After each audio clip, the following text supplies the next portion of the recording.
mbokk yi wolof dafa wax ni weddi tuuma du ragal setal sab der rekk la ñu am nag duñu weddi tuuma ñun ñoo leen di weddil tuuma muy Macoumba Beye ak Babacar Fall RFM seen xel na dal te ngeen wóolu seen bopp te ngeen gëm yàlla te nangu ab dogalam pexe mu ne bu doon seen wax ju yàqu wala bu deen suujal mooy tee Ousmane Sonko ak Bassirou Diomaye Faye ak fii noog si tey kon yaakaar naa kon ba léegi fàtte nañ leen waxe ngeen nu ne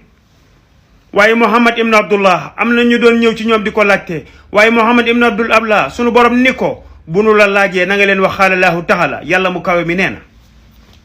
kon Macoumba Beye ak Babacar Fall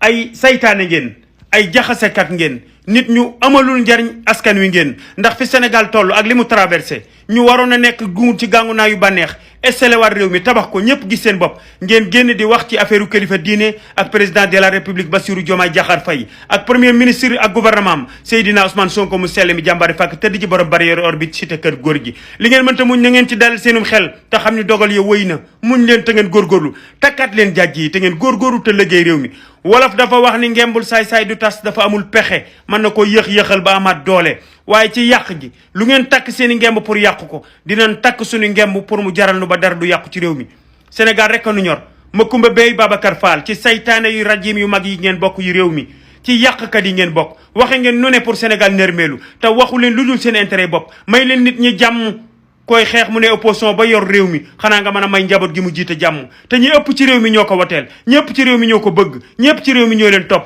ngeen wëlbati ko di suusaat te kër kilifa diine yi yëpp ci Sénégal président Bassirou Diomaye Faye da ko faa gagné à 100%. dalal leen seen xel te ngeen wàcc seen xol yi te ngeen calmer température bi te ngeen calmer douleur yi dogal bi wëy na Ousmane Sonko mooy premier ministre du Sénégal Bassirou Diomaye Diakhar Faye mooy président de la République tous les citoyens sénégalais pour A ou B nanu concentré wu ci réew mi moo gën yenn yi coxor amul njariñ day lor borom rek te amul kenn